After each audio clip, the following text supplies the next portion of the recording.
The Upshot is presented by Pound Disc Golf, makers of the best bags in the sport. And you know what? They're about to be the makers of the best bags in a variety of other categories. Available now. Rapscallion Bags, a spin-off of Pound. They make beverage carrier containers. I have one here at the house. It's awesome. It holds 6 bottles of wine, 2 big growlers, whatever you want to put in it. It's in a really nice looking case. You can take it to a dinner party. You can take it with you out to the park, wherever you're headed. Check it out, rapscallionbags.com, and keep an eye out for the Fly Pack coming to Pound very soon. A really beautifully put together travel bag. It's in the final stages of development right now. Check everything out at pounddiscgolf.com.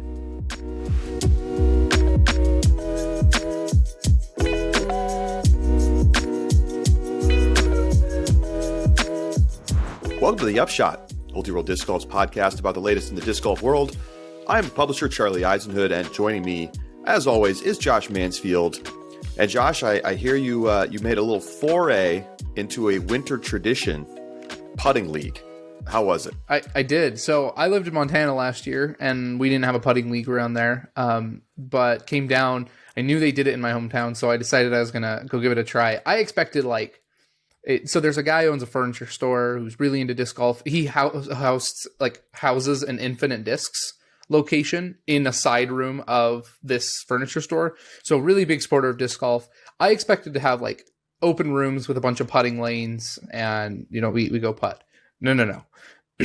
There are 10 stations that wrap around the store, downstairs, over boxes, upstairs, downstairs, elevated baskets, wow. Tape marks with 5 different putting spots for each station. You bring 5 putters and you make 2 loops, so you putt 100 times, and then you have a card. You keep track. You get whoever gets the most 5s, so complete putt sets, earns a bonus. They pay out cash prizes for top 5. It was the real deal. They had the real thing going, and I felt like I did not perform great. That is for sure. I need to get more practice in.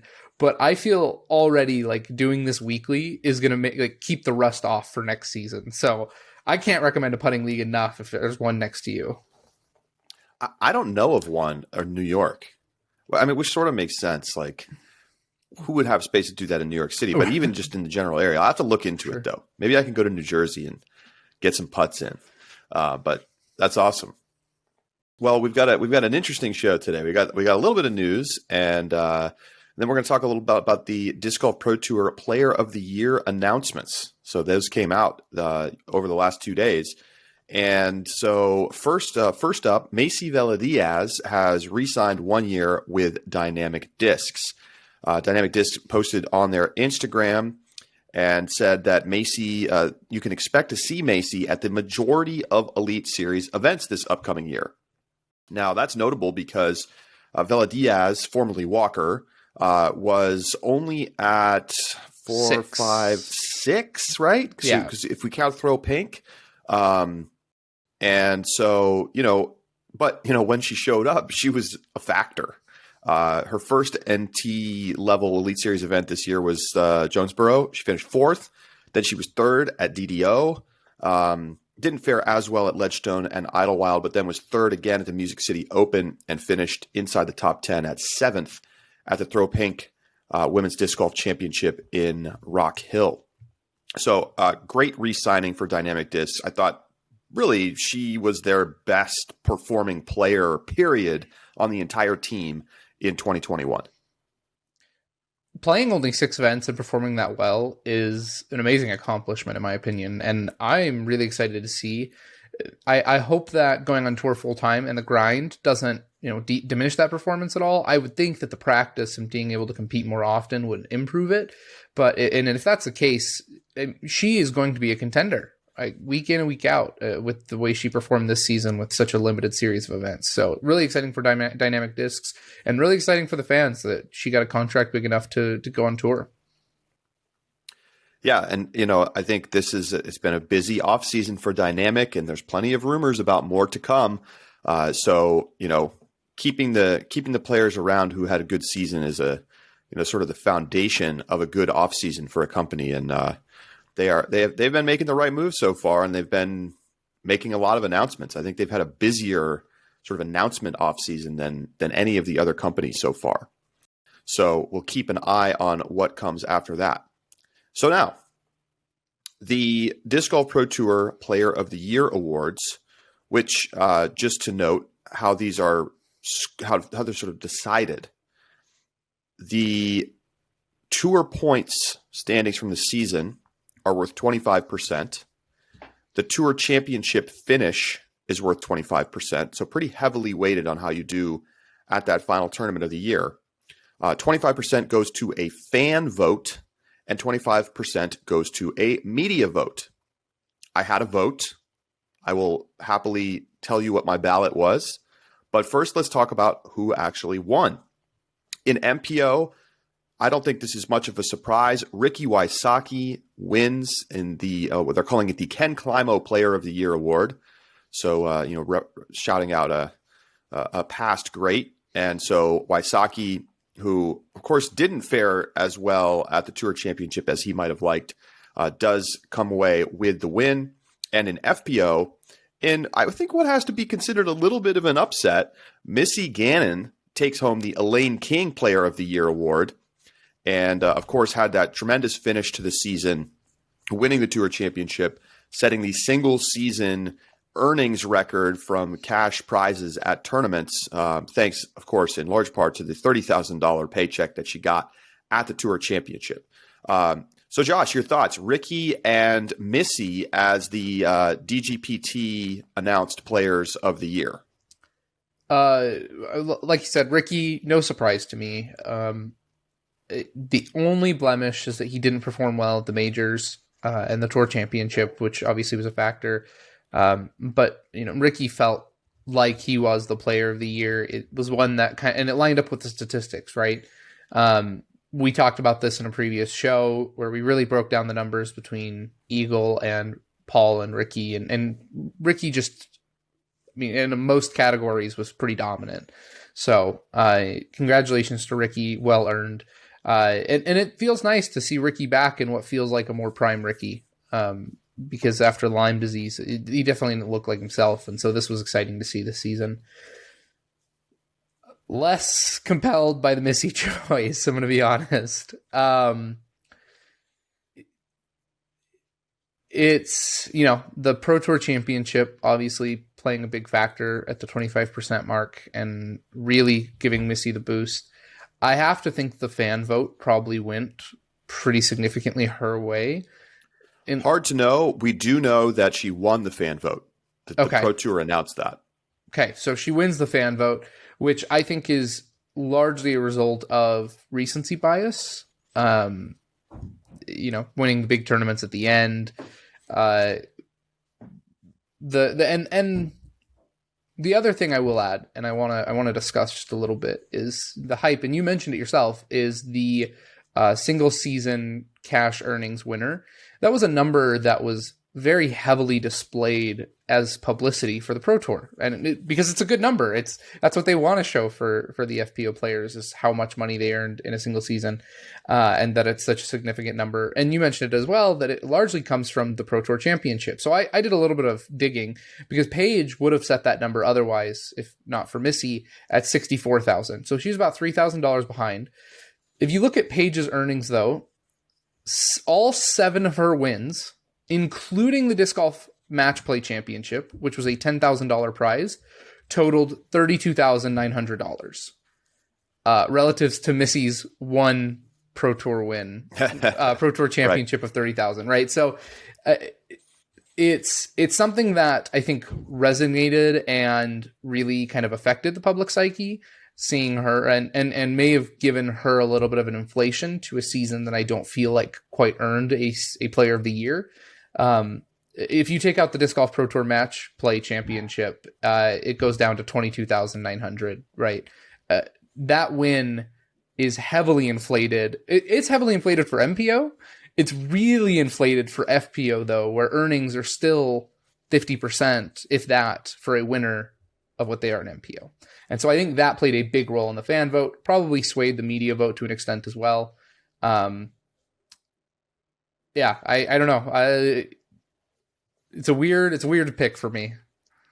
So, first of all, Missy Gannon had a great season. A great season. She did. You can't deny that she had a great season. She finishes strong, which really does stick in people's memory, which I think is proven by the fact that, she won the fan vote. I also think that there's a little voter fatigue. Remember when Russell Westbrook won the MVP? I forget. I mean, it was like at a time when LeBron was just continuing to dominate the league, and people were tired of voting for LeBron for MVP. They wanted to vote for somebody new, and they voted for Westbrook. And the details are hazy to me, but like Harden was playing really well, and like it went to Westbrook, which I feel like in hindsight, it was just like a lot of triple doubles and kind of empty stats in a lot of cases. And like, I think you can see in his game that like, it doesn't really age so well. Now, I have no idea how this award will age, but let me just tell you what my ballot was. Okay. And then we can talk about why that was my ballot. I had Missy Gannon in third in Player of the Year, behind Katrina Allen and then Paige Pierce in first place. Okay. Let me tell you why I put Paige first. Because I think a lot of people in the comments, I mean, I've seen it both ways. Some people have been like, totally deserved, 100%, awesome, amazing. And other people have been like, this is robbery. This is recency bias. I will admit that I also felt like, wow, what a great season for Missy Gannon.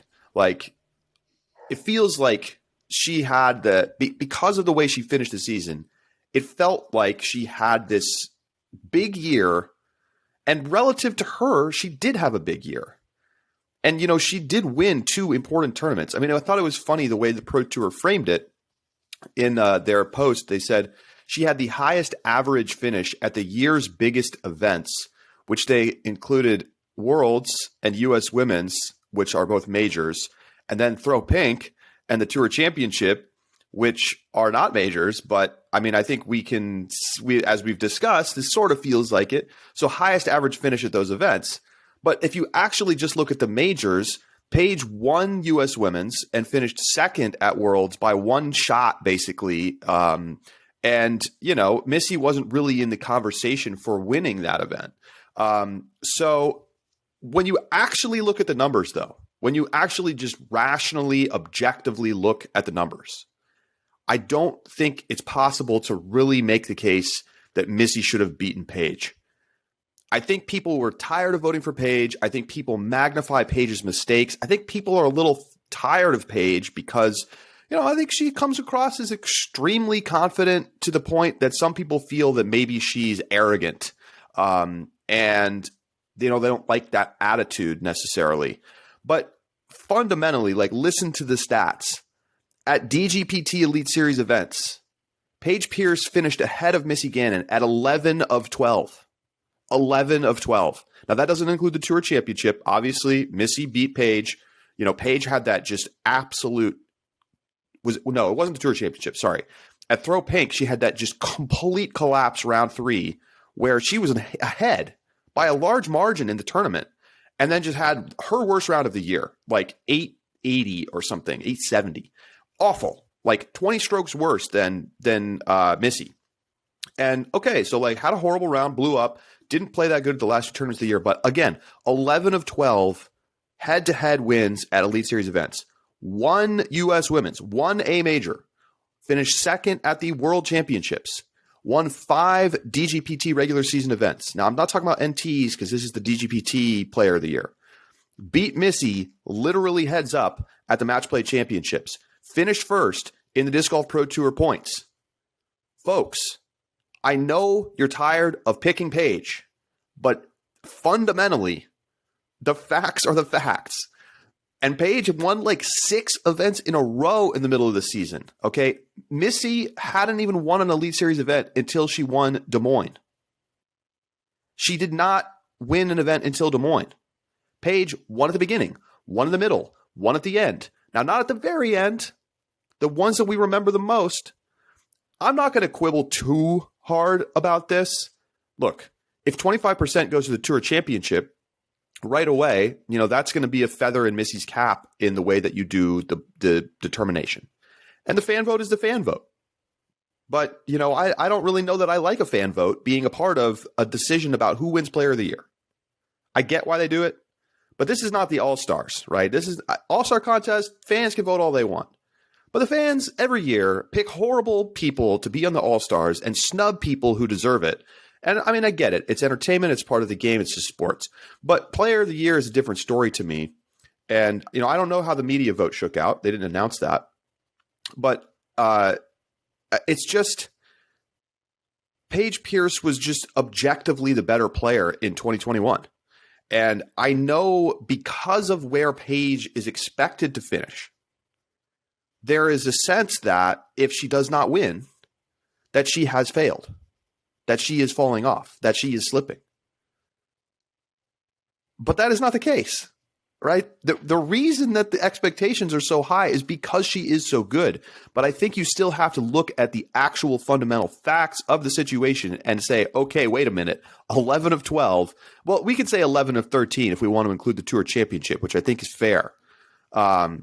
Again, Missy Gannon had a great season. Her being recognized, she already was recognized as most improved, right? Absolutely deserved too. Totally. And, a really strong player and had a great year. And it doesn't feel like it was like totally out of left field because of how strong she finished the season. But I don't love it because I think that it kind of cheapens what a Player of the Year award should be, which in my mind should be you really sit down and you look at the objective facts. And I will say this, I think there is something to how does it feel, right? What's the feeling that you get about who is the Player of the Year? And I think it's fair to say that there's more of a vibe that Missy, had this amazing season and Paige had a disappointing season. But so much of that is because of the way that the last 3 weeks of the season went and not looking at the totality of it. But anyway, I get it. But again, I had Missy in third on my ballot because Katrina Allen won the World Championships. Katrina Allen had finished higher in the Disc Golf Pro Tour standings. There's a lot of reasons that you actually just have to sit and look at the data. Missy Gannon played great. I think she's going to get the bag in the offseason because she's going to sign on some fat contract. I think that's awesome. But I disagree with the award. I think the other thing that we have to consider is, and do a little bit more analysis on, is the narratives that kind of followed Paige this year. Because I think you're right that there's always voter fatigue around Paige. There's voter fatigue around who the top player is always. But Paige had some narratives that I think really worked against her in this season. Firstly, Paige comes into the season looking like she's going to break the 1,000 mark and be the first FPO player to ever do so. She then plays terrible through the Texas swing, and that, falls short of that. There's a lot of media covering that. Then you have her go to Hawaii and take this time off. And even if it turned out to be a really amazing thing for her season, still was very heavily criticized in social media. And it was a narrative that stuck with her, obviously unjustified in my opinion, but still did. And then you have the way that she lost Worlds. James Conrad's shot really kind of came back as a miracle, which is why it was so significant. Katrina Allen was the one who was down, though, at Worlds, throws this amazing shot, and then Paige had to mess up 2 shots in order for Katrina Allen to take that win in regulation. If Paige makes her layup or makes the green, she wins Worlds. And so the way that Paige loses Worlds, I think, is also a detriment and hurts her because it really did feel like a choke. You then have her skipping national tour events for whatever reason is something that's always pretty controversial in both social media and traditional media and podcasts and news releases.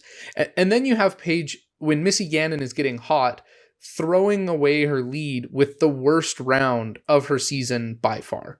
And so yes, there's fan fatigue around Paige. There always is, and there always will be. But I think this season had a lot of factors working against Paige that were significant enough, not only for her to lose the fan vote, and I don't know the results of the media vote, but you had to imagine that that still weighed heavily on some of the media minds as well.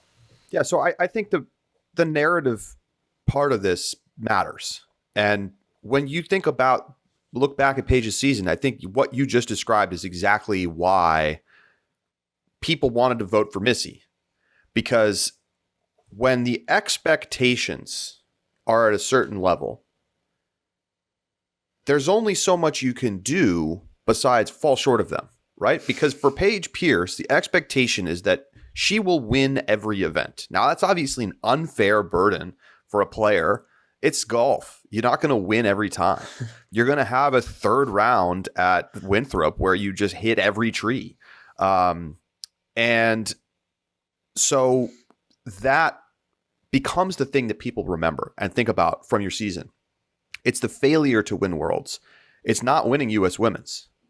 It's the failure to reach 1,000 rated. It's not winning 5 events in a row in the most dominant stretch of disc golf of the season from any player.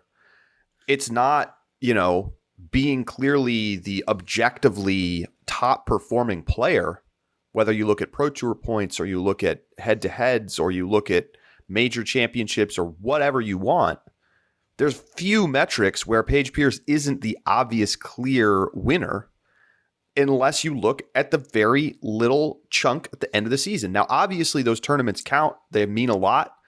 I think clearly it stuck with fans, and Missy, deserves the credit that she's getting for all of the success that she had at the end of the year.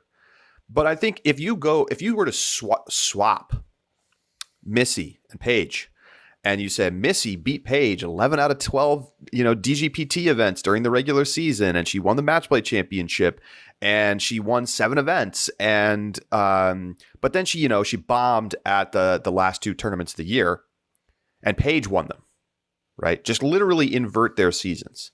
Missy Gannon's still going to win Player of the Year because people are going to be like, wow, well, I know she had a bad finish, but what a season that she had. Look at all these wins, because the expectations for Missy Gannon are that she finishes 5th, not that she finishes 1st and wins 7 tournaments. And that matters. The expectations game matters. It may not be fair. There's, the cosmic universe doesn't care about the fairness of this, okay? People have the feelings that they have because of the way that they expect things to play out, and when things are surprising, that's what really lights up the brain. This is the human condition.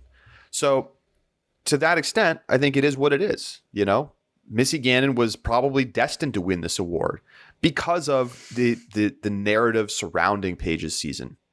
And, what's funny is that we could probably go back into years that Paige won Players of the Year, and obviously not this new DGPT created one. There's going to be like 3 or 4 Player of the Year awards handed out now. There's like the Ultra World Disc Golf one, the PDGA one, which is like purely objective and based on points, and then the DGPT one, and they might all be different players. That's possible. Think about that, because I'm pretty sure Katrina Allen wrapped up the PDGA Player of the Year award. And there's a good chance Paige wins Ulti-World Player of the Year. We'll see. This year it's not a fiat. It's not a fiat decision by me or anything. So we'll see how the reporting and editing voters decide. But yeah, we've had 3 different players. If they vote for Missy, then we'll know which media were responsible for giving Missy Player of the Year. I'm going to fire everybody. No. So look, I think this is just how sports goes. And sometimes being the best player isn't enough. You have to be the best player and capture the zeitgeist with the way that you played the season. I honestly wonder, if Paige had won Worlds, would she win this award? Probably not. I think that the 6 times marketing maybe probably overcomes, because you also have to remember that she comes off the disappointing finish for Worlds. Everyone's like, oh, don't worry, she's gonna have a great afterwards, and then Kristen Tatar's like, never mind. She also immediately lost to Missy. Loses to Missy. Her only loss during the regular season to Missy in a shortened tournament at Des Moines. So Yeah, no, it's an interesting counterfactual. What would what would have been if Page had won both the majors and gotten to 6X, but still had the kind of like poor end to the year. Very, very interesting. Just as a side, we haven't really talked about it very much, but Ricky won, deserved it, I think. The knock. See, this is exactly the thing. You could easily make a case for Paul that's similar to the case that I feel like is being made for Missy, which is that, Paul played the best at the biggest tournaments. He did the best at the majors. He wins a major, finishes second at another that he should have won. But Ricky was the better all-around player. So, I don't know why.